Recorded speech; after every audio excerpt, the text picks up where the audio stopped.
TrudyBeerman.com, host of Debt Free Wealth Radio. I'm going to do something brave here.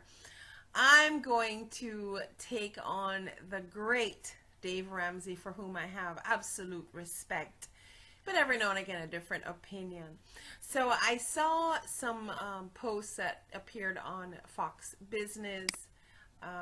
Dave Ramsey had 2 questions posted to him that he responded to, and I'm going to make 2 different videos so that I can break them up. This is part 2 of my disagreeing with Dave, the great Dave Ramsey, whom I absolutely respect.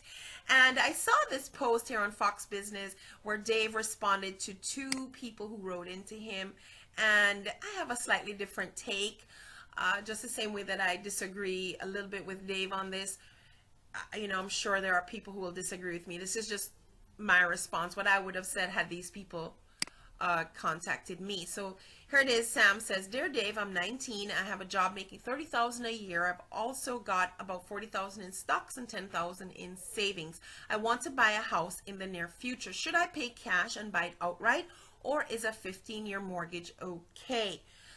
Dave responds, "Dear Sam, I love the idea of paying cash for a house, but I'm even more impressed that you've got so much you could put towards a house and a job making $30,000 a year at age 19. Man, you're really kicking it. But the thing that keeps sticking in my mind is that you're still just 19 years old. Now, there's nothing wrong with being 19, but there's also nothing wrong with waiting a few years and getting a little bit more life experience under your belt before you take on a mortgage.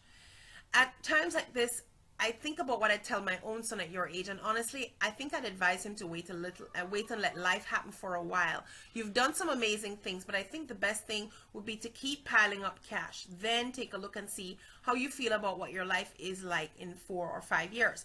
You've got lots of time and a huge head start already. When the time is right, either pay cash or do a 15-year fixed rate mortgage. And if you take out a mortgage, make sure the monthly payments are no more than 25% of your take-home pay."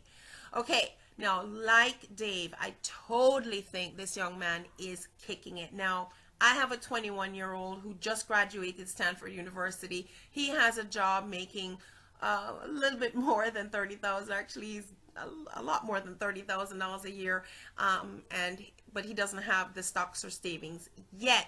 So I really do feel like I am talking to my son, because I have a 21-year-old. So, the thing is that if this young man has $40,000 in stock, forget the savings and a job for a moment. If he has $40,000 in stock, this young man is an investor.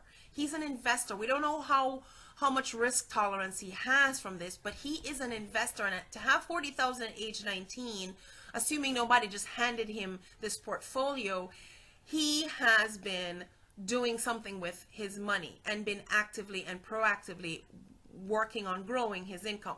So, for me, when a young man asks about buying a piece of property, my first question is, would this be for you to live in and just enjoy a lifestyle of having a home of a certain level, or is this going to be an investment property? Even if you live in it, do you see yourself moving on and making it become an investment property as you upgrade the various homes that you purchase for yourself? Maybe, as I have counseled other people before, they purchased a duplex and then they rented the other side, or they bought a house and then they took in tenants with them, so they were helping to supplement the mortgage.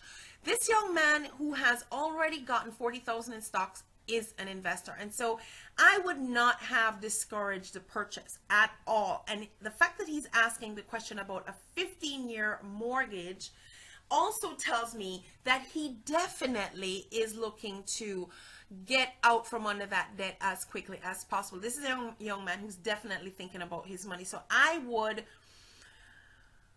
have encouraged the purchase in this particular case. Nothing wrong with having a little bit more life under your belt, but where Dave says here, you've got lots of time, that's not necessarily true. We don't really know how much time we have. The young may die and the old must die. And being as he's 19, it's likely that he has a lot of time, but there's no such thing as you've got lots of time. So there's nothing wrong with being wise about making a decision and using time to help you filter some of those things, but I would never say you've got lots of time. So that's just my take, and I do agree with the 25% of your take-home pay. Banks will let you go up to 30, 31% because, of course, you know, everybody wants to take out of your pocket, out of your wallet, but 25% I do agree with is a very comfortable number and still have money left over to enjoy life. So that's my take on this one, Sam. I don't know if you'll ever hear my piece on it, but that's what I would have said, and that's Trudy's little dish on disagreeing with Dave. So Trudy Beerman here of trudybeerman.com, Debt Free Wealth Radio, and thank you so much. I hope for listening.